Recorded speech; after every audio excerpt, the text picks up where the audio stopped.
Hello everybody. So basically आज हम cover करने वाले हैं chapter 5 of public economics. So this is basically semester 7 reading that we are using. It's also semester 5 reading, but I'm specifically making it for the 7th semester students of DU. So this chapter 5 is rent seeking, public provision and the return to the market. So here basically there are 4 interrelated issues that are the focus here. First one is the motivating forces that drive the economic process of production and the welfare loss it entails. Second one is the positive and the negative aspect of government as an interventions in the market economy with respect to productions. Like if a government intervene करती है in the market economy, like अगर वो decisions खुद बनाती है या फिर बहुत ही stringent rules and regulations को मतलब फॉलो कराती है, तो उसके क्या पॉजिटिव और नेगेटिव implications हो सकते हैं उसके regarding. And the third is the performance of nationalised industries. And nationalised industries basically जो पब्लिक सेक्टर के अंडर होती हैं या फिर अंडर द गवर्नमेंट होती हैं, तो उसका कैसा परफॉर्मेंस होता है. And the fourth one is the privatisation. I think the privatisation is very known or heard these days because हम बोलते रहते हैं कि गवर्नमेंट रेलवे को प्राइवेटाइज करा देगी या इसको करा देगी. So all these issues are kind of the focus hair.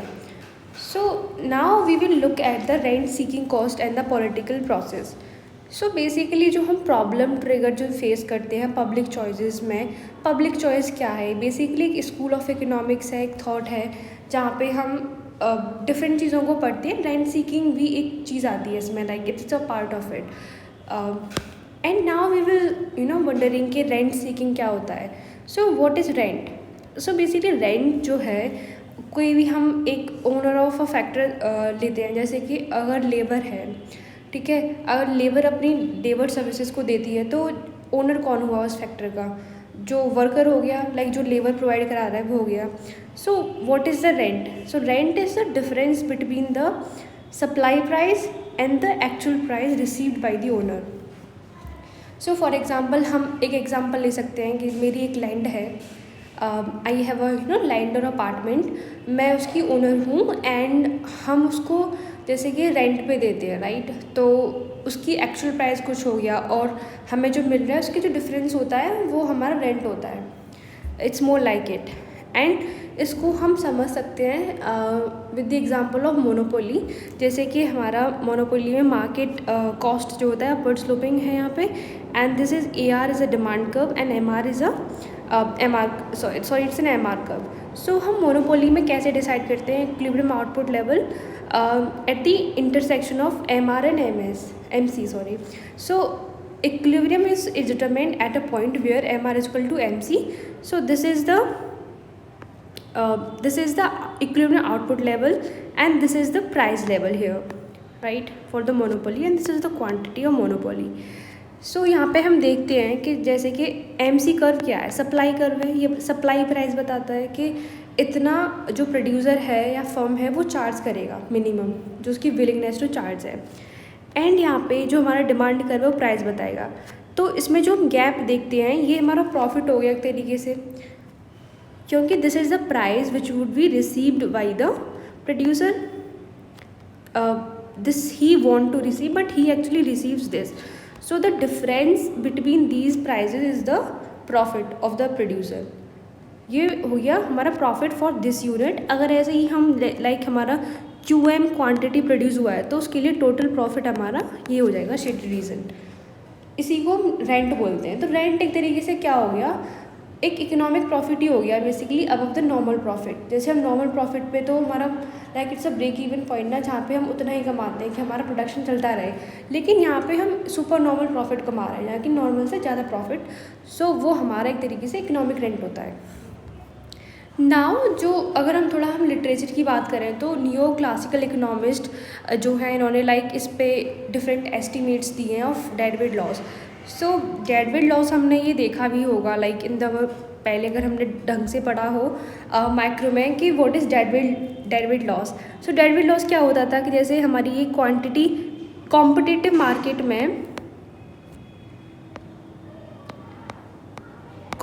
Market में जो हमारा इक्विलिब्रियम कैसे डिटरमिन होता था, price is equal to marginal cost पे, राइट, इस पॉइंट पे होता था, दैट इज़ QC। अब क्योंकि मोनोपोली आ गई हमारी यहाँ पे, तो हमारी जो क्वांटिटी रिड्यूस हो गई, इतना हमारा कम प्रोड्यूस हो रहा है, प्राइस हमारा इतना हो गया। अगर कॉम्पिटिटिव मार्केट होती तो हमारा इतना प्राइस होता, राइट। तो बेसिकली ये जो ट्राइंगल यहाँ पे शो करेगा, ये हमारा डेडवेट लॉस होगा जो क्वांटिटी को दिखा रहा है, ठीक है। So basically deadweight loss society का लॉस होता है, बेसिकली जो वेलफेयर लॉस होता है because of the reduction in the output level produced because of the presence of the monopoly. So that arise from the inefficient public or indeed private provision of goods and services.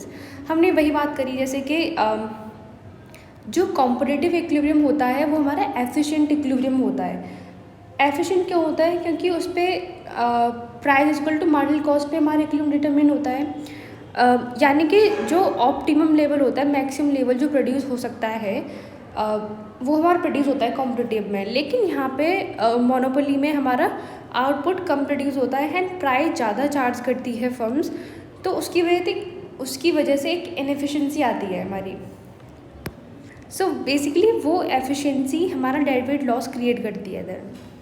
तो उसी के regarding बहुत सारे estimates दिए थे कि deadweight loss को हम कैसे कैलकुलेट करते हैं डिफरेंट इकोनॉमिस्ट ने। सो वैसे ही हम हमारा जो फिगर 5.1 है, इसमें हम देखते हैं कि सोशल कॉस्ट क्या होता है मोनोपोली का। सोशल कॉस्ट वही डेडवेट लॉस बोल सकते हैं, सोशल कॉस्ट को डेडवेट लॉस और सोसाइटी लॉस बोल सकते हैं या वेलफेयर लॉस बोल सकते हैं। ये सारे डिफरेंट नेम्स होते हैं इसके मोनोपोली का। सो यहाँ पे इन्होंने एग्जाम्पल में बेसिकली हमने मार्जिनल कॉस्ट को कांस्टेंट माना है, इसलिए इसका हमें marginal cost straight horizontal line है, ठीक है। And D is the demand curve which is AR।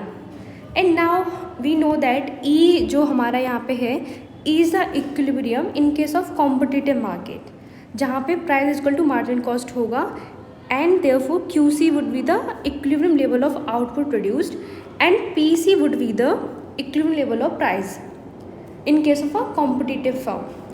But now because we are looking for monopoly, तो यहाँ पे वैसे डायग्राम में जो हमारी रीडिंग है उसमें भी मार्जिनल रेवेन्यू कर्व को एक्सप्लिसिटली शो नहीं कर रखा है, but I have drawn it for your clarity. तो यहाँ पे हमारा मार्जिनल रेवेन्यू कर्व है एंड जहाँ पे हमारा MC एंड MR इंटरसेक्ट कर रहे हैं at this point E dash पे, so that would be the equilibrium. और यहाँ पे हमें आउटपुट जो लेवल मिल रहा है that is QM and price PM is the price level in case of a monopoly, ठीक है। सो हम यहाँ पे क्या देखते हैं कि QC this is the reduction in the output level, because ये QC था जब हमारा कॉम्पिटिटिव मार्केट थी, and QM is the output level जहाँ पे हमारा मोनोपोलिस्टिक मार्केट है। सो दिस रिडक्शन जो है गुड्स में, ये हम इसको कैसे इंटरप्रेट करेंगे? These are the goods that consumers are denied in order that monopolist can set the price higher। क्योंकि हमने मोनोपोली में पढ़ा है डिमांड कर हमारा डाउनवर्ड स्लोपिंग होता है। क्यों होता है? बिकॉज हमारा जो मोनोपोली होती है, मोनोपोलिस्ट होता है, वो एक चीज़ डिसाइड करता है, either he or she can decide the level of output produced or the price of the goods, मतलब he can either set the price or the quantity। so अगर वो कम आउटपुट प्रोड्यूस करेगा तो वो हाइयर प्राइस चार्ज करेगा। तो एक तरीके से जो क्वांटिटी हमारी रिड्यूस हुई है वो किसकी वजह से हुई है? बिकॉज ऑफ द इंक्रीज और the rise in the price, that's it. And यहाँ पे हम देखेंगे this is the OQM is the level of output produce by the monopolist and this is the price. पहले प्राइस इतना था, तो price में डिफरेंस कितना है? PM minus PC। So PM minus PC is the difference in the price, and if we multiply this difference in price to OQM, which is the quantity produced, what it will give? It will give the profit. It is the profit that is gained by the monopolist। हमने यहाँ पे इसको like red shaded region से represent करा है। This is the monopoly profit and इसी monopoly profit को economic rent बोलते हैं, ठीक है। सो अगर हम पहले देखे थे जैसे कि इन case of a competitive firm, तो कंज्यूमर सरप्लस क्या होता है? Consumer surplus is the area between the demand curve and the price level. जैसे डिमांड कर्व ये है हमारा, this triangle AEPC, and now जब हमारा प्राइस इतना हो गया PM, तो हमारा कंज्यूमर सरप्लस कितना हुआ? AFPM हो गया। सो दिस होल एक तरीके से हम बोल सकते हैं इट्स अ कंज्यूमर लॉस यहाँ पे अभी। बट इस कंज्यूमर लॉस में से जो कंज्यूमर का सरप्लस लॉस हुआ है उसमें से ये जो रेक्टेंगल है PCE-FPM is the profit that is earn by the producer. तो यानी कि इतना जो प्रॉफिट था, जो कंज्यूमर सरप्लस था, वो ट्रांसफ़र हो गया प्रोड्यूसर के लिए। अब इतना बचा, यानी कि ये जो प्रॉफिट पहले कंज्यूमर के पास था या सरप्लस था, वो अभी किसी के पास नहीं है। तो हम इसको बोल सकते हैं सोसाइटी का लॉस हो गया, क्योंकि ये किसी के हिस्से में नहीं आया एक तरीके से शेयर जो प्रॉफिट का था। So this triangle FEE- is the society's loss, that is we can also call it welfare loss या फिर deadweight loss. So this is the triangle, get it? So वही हमने बात अभी समझा कि this is the society's loss and this green triangle here is the economic rent or profit, okay? and यहाँ पे जो हम क्या बोल रहे हैं कि जो सोसाइटी लॉस है it's a cost of monopoly, क्योंकि ये जो क्रिएट हुआ है सोसाइटी का लॉस वो मोनोपोली की वजह से क्रिएट हुआ है। अगर मोनोपोली नहीं होती तो हमारे लॉस नहीं होता। तो ये सोसाइटी का loss we are calling it is a cost of monopoly, ठीक है? लेकिन बाद में क्या हुआ, और सारे इकोनॉमिस्ट आए, उन्होंने इस सिचुएशन को, सिनेरियो को री एग्जामिन किया, री एनालाइज करा। There was an economist Locke here who has written or argued about this, that if there were gains for the monopolist of PM, because this is PM13PC, that is the gains of the monopolist, then individuals might spend resources to acquire such rent. So basically उनका ये argument था कि ये economic rent है, मान लो कि मैं monopolist का मुझे स्टेटस मिल जाता है तो I would be gaining this much profit equal to PM13PC, this rectangle green वाला, ठीक है? सो अगर मुझे इतना रेंट मिल सकता है तो मैं कोशिश करूँगी ना कि मुझे मोनोपोली स्टेटस मिल जाए, क्योंकि ये प्रॉफिट मुझे तभी मिलेगा।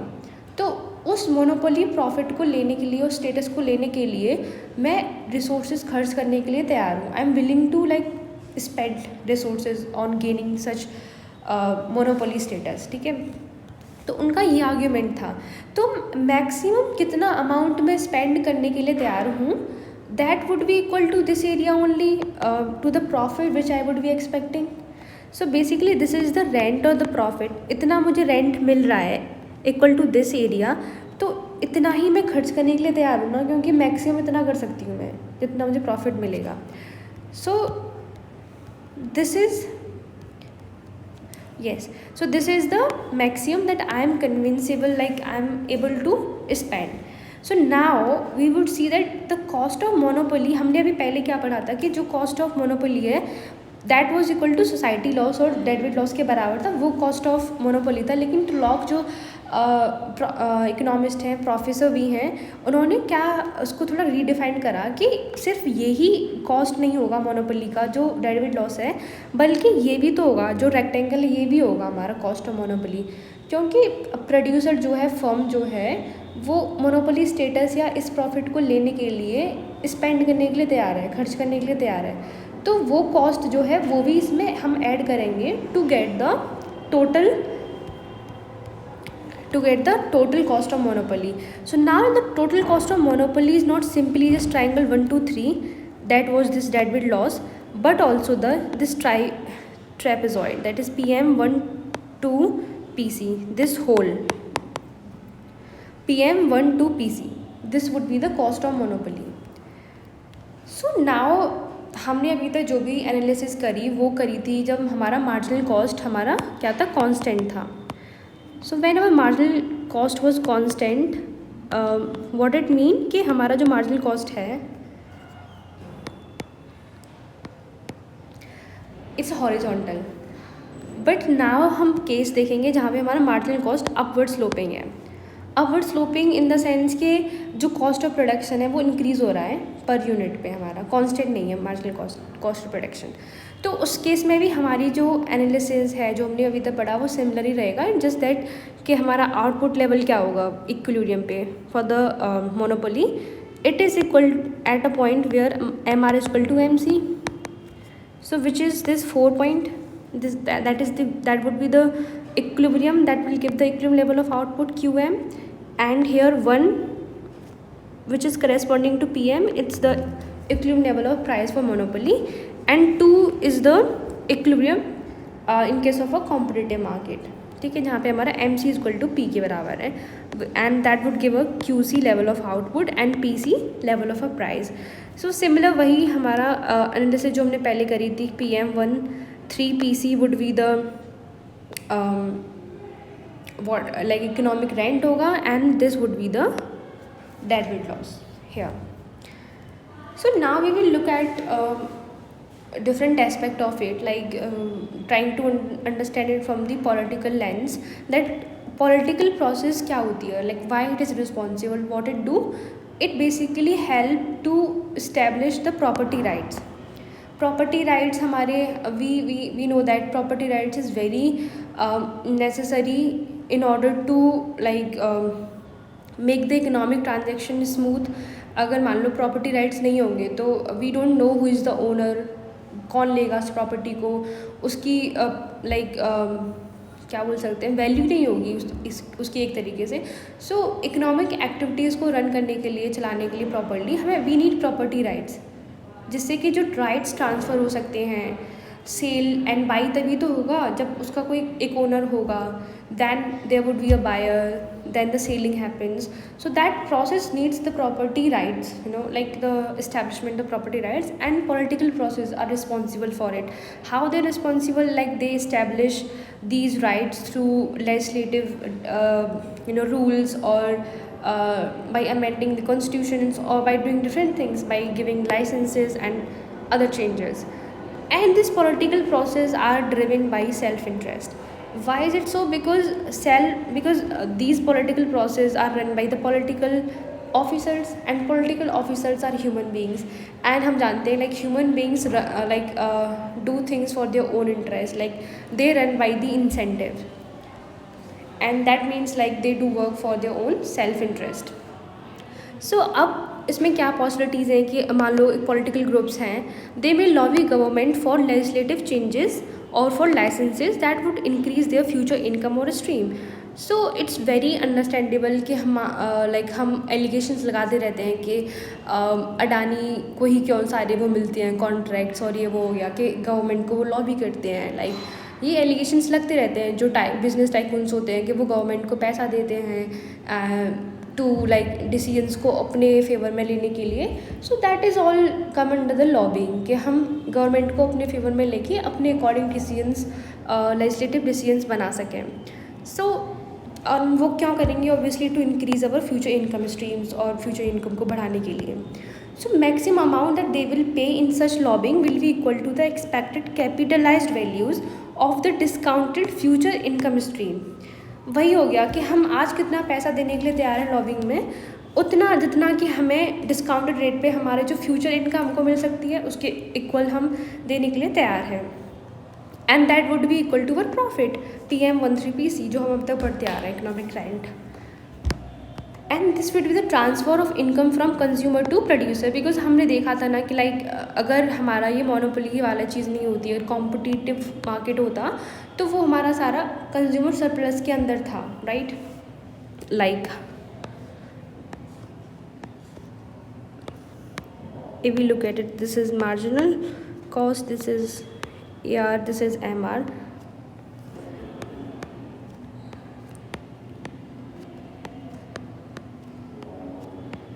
राइट.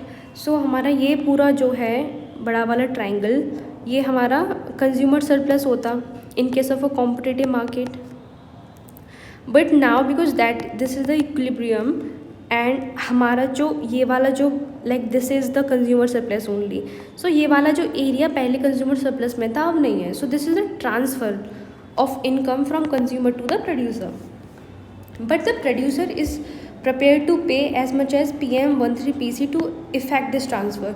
Obviously because ये उसका प्रॉफिट है प्रोड्यूसर का, तो जितना उसका प्रॉफिट है वो उतना ही देने के लिए तैयार है उसको पाने के लिए. So in this way rent seeking has been defined as, this is important, like आपको ये एज इट इज़ पता होनी चाहिए in this terms, like standard way में एक तरीके से फॉर अ डेफिनेशन पर्पज, कि rent seeking has been defined as the expenditure of scarce resources to capture and artificially created transfer.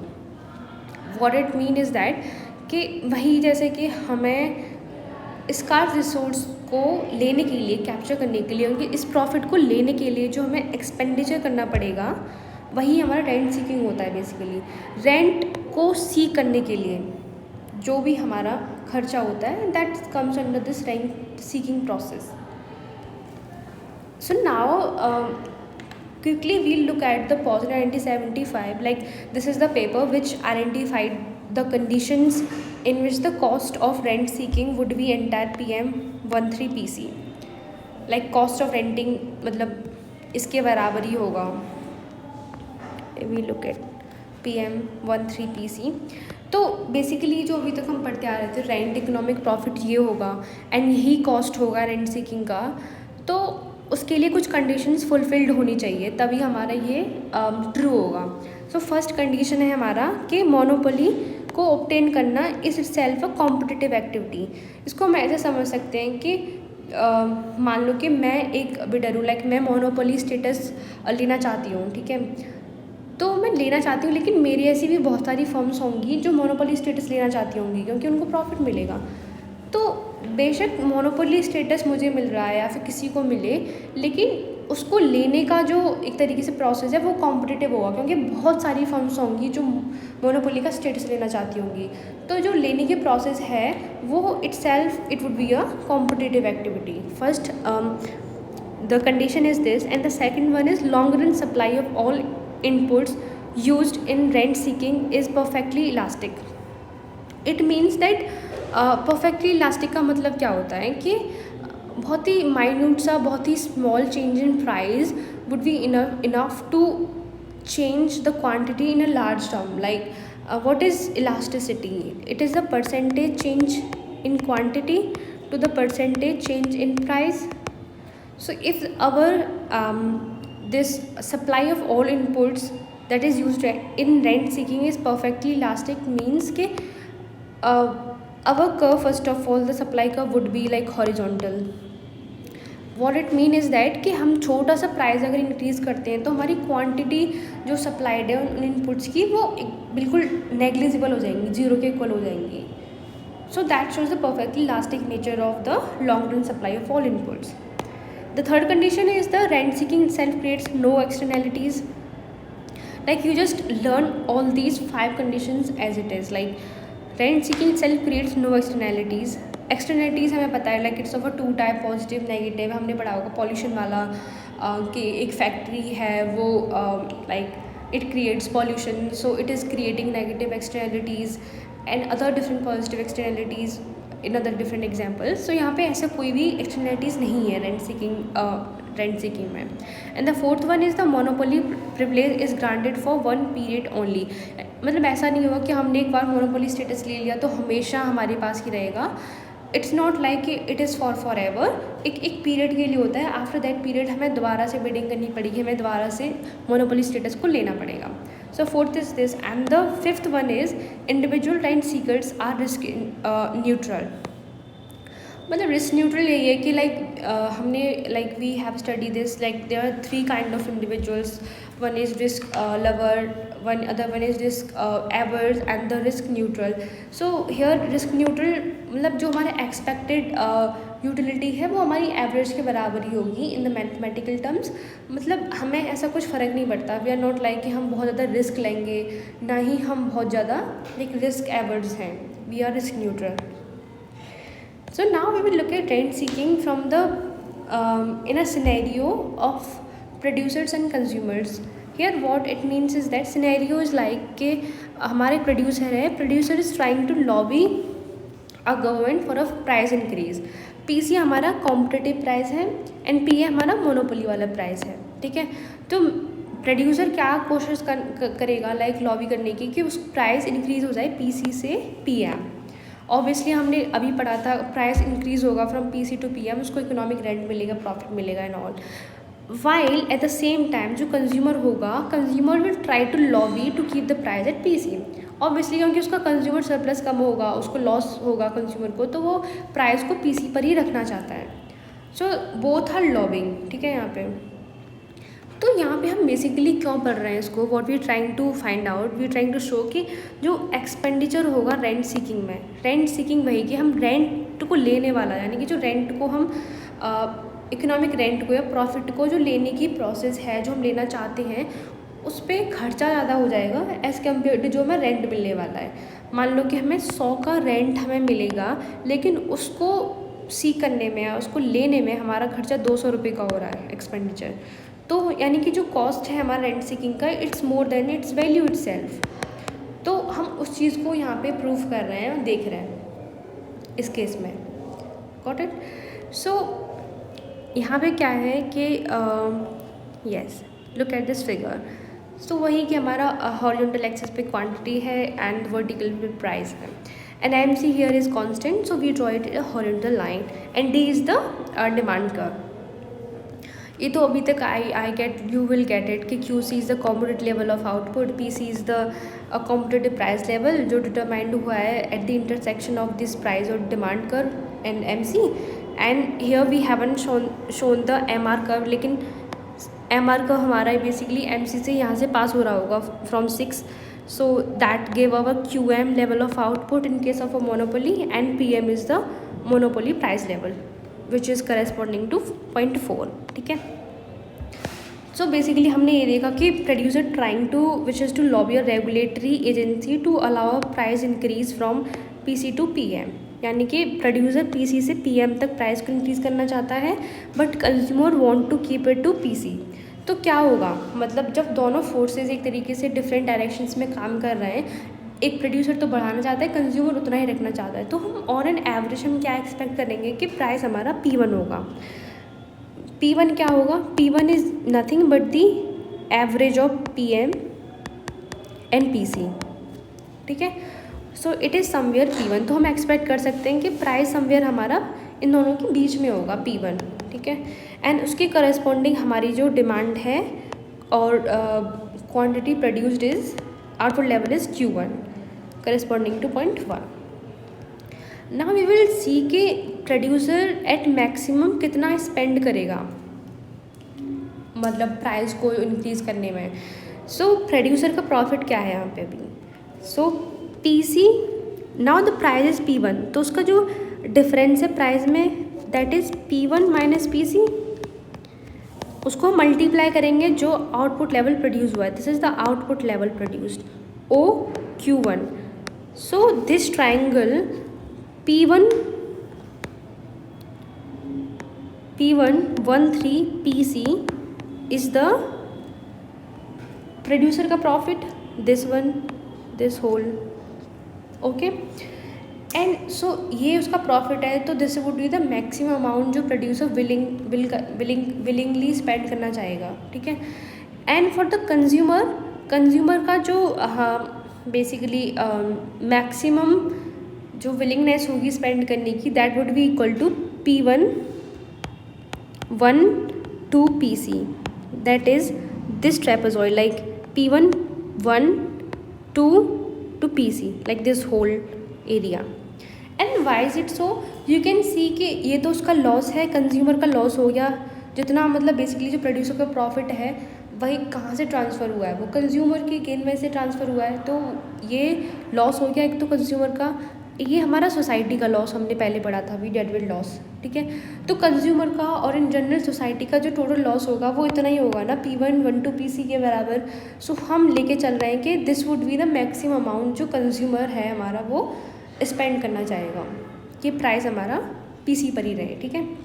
सो अब यहाँ पे हमने देखा like P1 is at the mid point of PM and PC, क्योंकि वो हमारा expected price था, तो उसका जो डिस्टेंस होगा like P1 to PC is P1 minus PC is equal to PM minus P1 होगा, okay.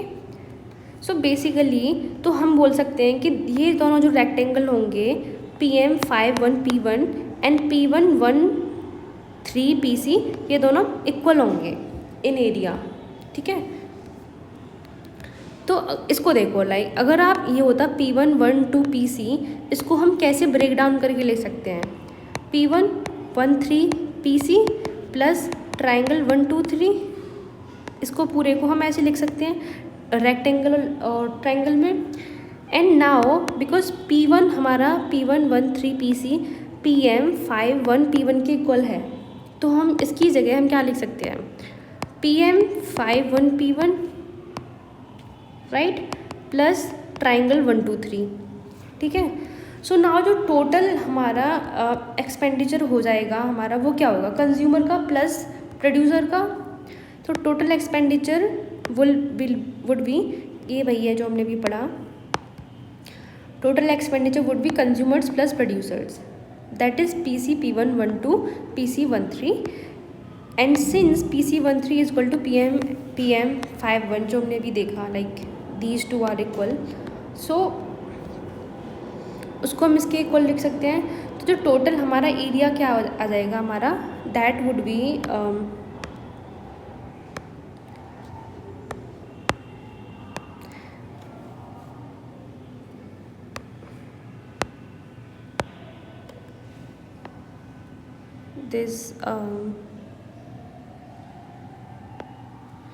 this like PM5112PC, this whole, the shaded region, got it? So this would be total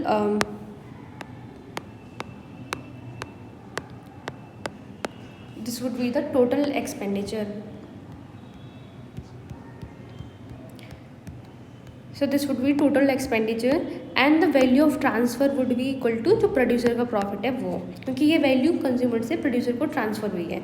तो हमने देखा कि हमारी value of transfer तो सिर्फ ये है वैल्यू ऑफ ट्रांसफ़र, लेकिन हमारा एक्सपेंडिचर इतना है, तो हमारा expenditure obviously exceeds the value of transfer, मतलब जो हमने बात पहले कही थी, we have proved that. So therefore it would be unwise to ignore rent seeking cost, because अगर हम रेंट सीकिंग कॉस्ट को इग्नोर कर दें, हम बोलें कि like the value of transfer is equal to the rent seeking cost, तो हम ये सारी चीज़ें को इग्नोर करेंगे, तो like what would B think, like हमने देखा अभी, क्योंकि कॉस्ट कई बार क्या हो सकता है, रेंट सीक करने का ज़्यादा हो सकता है, यानी कि हम प्रॉफिट तो 50 रुपये का करना चाहते हैं, लेकिन हमारे खर्चे 100 रुपये हो गए उस प्रॉफिट को करने में। So it's not a very wise decision to go for such for such an attempt, and vice versa also, कि हमें लाइक इसको लाइक टोटली ओवर हैव्ड भी नहीं करना चाहिए। So we should be aware कि उसके रिज़ल्ट क्या आने वाला है। First like looking at the cost benefit analysis, कि हमारा बेनिफिट कितना होगा, हमारा कॉस्ट कितना हो रहा है। So it is therefore advisable to go for that. Now the next topic is the cost of X inefficiency. So here X is nothing but X representing any firm, like any producer or any firm, ठीक है। any firm यहाँ पे हमारी कोई भी एक any monopolist होगा कोई भी, okay। So what is the cost of this any monopolist inefficiency? So inefficiency कब आती है हमारी inefficiency? जब हमारा फर्म जो है, जो उसका एक्चुअल प्रोडक्शन कॉस्ट है वो उसके लोएस्ट पॉसिबल कॉस्ट से अलग होता है। जैसे कि with an example we can see के लेट्स से I have a shoe factory, मेरी एक शू फैक्ट्री है and I am a monopolist. मेरा जो मिनिमम कॉस्ट है पॉसिबल, लोएस्ट पॉसिबल कॉस्ट जो मैं प्रोड्यूस कर सकती हूँ a shoes like marginal cost, that is 5 rupees, ठीक है। बट करेंटली एक्चुअली जो मैं प्रोड्यूस कर रही हूँ, लेट से MC डैश हो गया, वो 10 हो गया, 10 रुपीज़, यानी कि मैं अपने जो एफिशिएंट लेवल है, ऑप्टिमम लेवल है, उस पर उस कॉस्ट पे प्रोड्यूस नहीं कर रही हूँ। So that creates an efficiency and this the difference would be the cost of my inefficiency, क्योंकि इतना 5 रुपीज़ एक्स्ट्रा लग रहा है मुझे, सो ये मेरा कॉस्ट हुआ ना लाइक इनएफिशिएंट होने का। So this is what we are calling inefficiency or the cost of inefficiency. So when it occurs when firm lacks the incentive to minimize the average cost. And ये कब होता है, हम minimise कब नहीं कर पाते कॉस्ट को, ऑब्वियसली लाइक हम बहुत लेजी होते हैं, we are not very innovative नहीं है, या फिर हमारा लिमिटेड कंपटीशन है, हमारे पास कंपटीशन नहीं है जिससे कि वो हमें एनकरेज कर सके एफिशिएंटली काम करने के लिए। और ये कब होता है, जब हमारे मार्केट स्ट्रक्चर लाइक मोनोपोलिस्ट होता है, लाइक मोनोपोलीज हो गई, ओलिगोपोलीज हो गई, वहाँ पे बिकॉज यहाँ पे firms face less pressure to be efficient, so that's how it is. So यहाँ पे हम कंसिडर कर रहे हैं कि MC are higher for a monopolist, like MC is the lowest जो प्रोड्यूस कर सकती है वो, लेकिन MC dash because of the inefficiency it is higher than what it could produce, so we are representing it upward of the MC, ठीक है, monopolize. Rest we know that this is the demand curve, this is the demand curve AR, and this is the marginal curve. So if we estimate the cost of X inefficiency in the absence of rent seeking cost, so उसको हम दो cases में पढ़ेंगे, like first है हमारा in absence of rent seeking cost, यानी कि जब हम रेंट सीकिंग का जो कॉस्ट है उसको कंसिडर नहीं कर रहे कि हमें कॉस्ट देना पड़ेगा रेंट सीकिंग के लिए, यानी कि हमें मान लो कि मोनोपोली स्टेटस मिल गया, लाइक हमें उसके लिए ना खर्च नहीं करना पड़ा, वी जस्ट गेट इट, हमारा मान लो कुछ बहुत ही यूनिक प्रोडक्ट है तो वो ऑटोमेटिकली हमारा like we are a monopolist, तो हमें उसके लिए ना we didn't need to lobby या फिर हमें ना खर्च करने की ज़रूरत नहीं पड़ी, so there is no rent seeking cost as such. So उस केस में हम एस्टिमेट करते हैं cost of our inefficiency. So in that case what would be the social cost of an X efficient monopoly.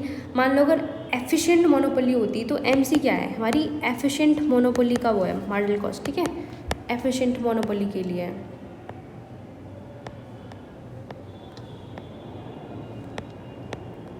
Okay, and MC dash हमारा inefficient monopoly के लिए है। Okay, तो अगर हमारी एफिशिएंट मोनोपोली होती तो वो कहाँ पे प्रोड्यूस करती, कितना, MC और MR के इंटरसेक्शन पे, दैट इज़ 2, यानी कि Q2 level of out produce करती P2 level of out price पे अगर एफिशिएंट होती तो। और जो हमारा सोशल कॉस्ट कितना होता है, डेडविड लॉस, जो हमारा बेसिकली हम देखते हैं जैसे कि Q1 हमारा एफिशिएंट लेवल ऑफ आउटपुट था जो कॉम्पिटिटिव लेवल पे प्रोड्यूस हो रहा था, तो उनका जो डिफरेंस होगा this and the price difference, ये वाला जो ट्रायंगल है that represent the social cost. हमने अभी तक लाइक पढ़ा था वही है same, like the this red वाला जो हमारा शेड रीजन है 1 2 3 triangle, it is representing the social cost for an efficient monopoly. Got it, हम इसको लाइक MC से देख रहे हैं। And social cost of an X inefficient monopoly is what, so inefficient monopoly के लिए हम मार्जिनल कॉस्ट को MC डैश को देखेंगे, ठीक है। तो यहाँ पे लेवल ऑफ आउटपुट क्या प्रोड्यूस होगा, वो होगा MR और MC डैश के इंटरसेक्शन पे, दैट इज़ 5, यानी कि Q3 level of output P3 level of price. तो अब हमारा कौन सा ट्रायंगल होगा बेसिकली सोशल, इस केस में हमारा क्या कॉस्ट होगा, तो बेसिकली हमारा कॉस्ट होगा that is equal to like 43P175, that is 43P175, यानी जो पर्पल शेडेड रीजन है पूरा ये हमारा सोशल कॉस्ट होगा। अब ये कैसे होगा, इसका बेसिकली हम ब्रेक डाउन करके देख सकते हैं, जैसे कि okay let me show you, like triangle 436, one is this triangle 436, ये तो हमारा सोशल कॉस्ट हो जाएगा, डेडविड लॉस जैसे हम निकालते आ रहे हैं अभी तक, it is simple as that, क्योंकि हमारा प्राइस का डिफरेंस हम ओरिजिनल से ही देखते हैं ना, P3 का इससे देखेंगे एंड क्वांटिटी हमारी Q3 है, सो ये हमारा ट्रायंगल देगा हमारा जो सोशल डेडविड लॉस होता था वो। And now the extra area जो कॉस्ट में है वो है हमारा ये वाला रेक्टेंगल, ठीक है, P1756। ये क्यों है हमारा, ये है due to increase in marginal cost, क्योंकि ये हमारा मार्जिनल कॉस्ट पहले था, ये अब है, तो इन मार्जिनल कॉस्ट का जो डिफरेंस है वो लेंगे हम, because that is the extra cost ना, मार्जिनल कॉस्ट पर यूनिट पे, और हमारी इतनी यूनिट्स प्रोड्यूस हो रही हैं, तो जो एक्स्ट्रा कॉस्ट मार्जिनल कॉस्ट के इंक्रीज़ होने की वजह से क्या हुआ, ये रेक्टेंगल के इक्वल हो गया। तो टोटल कॉस्ट कितना हो गया, दिस ये बड़ा वाला जो ट्रायंगल है that and plus this rectangle, so total it would be 4 3 P1 7 5, this one. Here you can see this. So this is the consumer loss or the society loss हो गया, and this is because of the increase in marginal cost. Consumer loss like वही deadweight loss जैसे हम निकालते हैं, I have shown it. So now you got it. So of the social cost attributable to monopoly, that is 43P175, X inefficiency account for 412P175.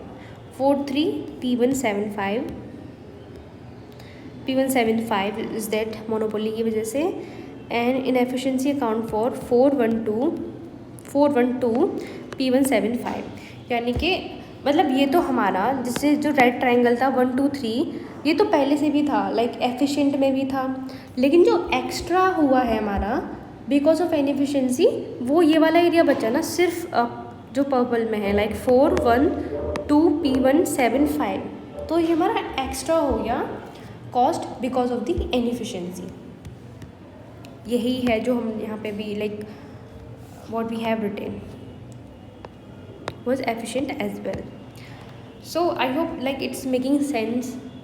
If you like wanted to really grasp it, like आपको ना एक बार और ढंग से revise करना पड़ेगा, and if you need then you can go through the reading. इसको करने के बाद you will be better like able to understand from the reading as well.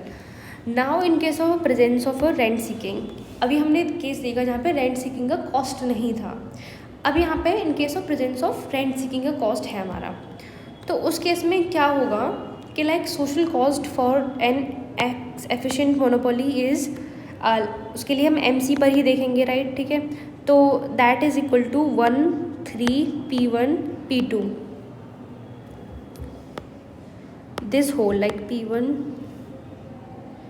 This is the social cost, because यहाँ पे हमारा ये तो डेड वेट लॉस ही था, जो 1 2 3 वाला रेक्टेंगल है, it would B dead weight loss के बराबर होगा, and this is the rent जो प्रॉफिट होगा मोनोपोली का। सो इन दोनों को इंक्लूड करके रेंट सीकिंग कॉस्ट को भी एंड सोशल कॉस्ट को भी ये हमारा टोटल सोशल कॉस्ट देगा basically P2 1 3 P1, and social cost for an X inefficient monopolist के लिए कितना होगा। सो हमने देखा इनएफिशिएंट के लिए MC डैश से देख रहे थे, सो यहाँ पे क्वांटिटी प्रोड्यूस हो रही है Q3, ठीक है, and price is P3, this one, so the cost would be 4 3 P1 P3, यानी कि this trapezium.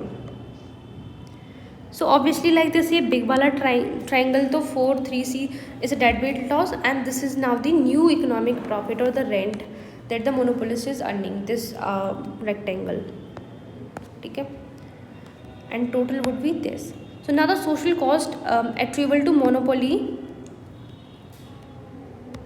that is 4 3 P1 P3, represents a net rise of 4 5 7 P3 that is attributable to the rent seeking. 4 5 7 P3. Yeah, okay. So basically now the marginal cost is this. So we will look at it कि ये P3 4 5 7 जो है ये new economic rent है, okay. So basically भाई यहाँ पे हम यही बोलना चाहते हैं कि like now the economic rent जो होगा उसका कॉस्ट P3 4175 के इक्वल होगा, एंड मोनोपोली का जो टोटल कॉस्ट होगा वो 4343 P1 के बराबर होगा। So rent seeking cost would appear to overlap with other cost of monopoly as well. So rent seeking cost that would arise in the absence of X inefficiency P21 P1 are hence reduced to P3 4 5 7. That is area 1 2 P1 7 5 8 of rent seeking and is concentrated to consumer surplus loss. So this is like वही जो हमने यहाँ पे देखा. I hope like the diagram is clear. So you will get it from there only. So yeah, that's like for this chapter.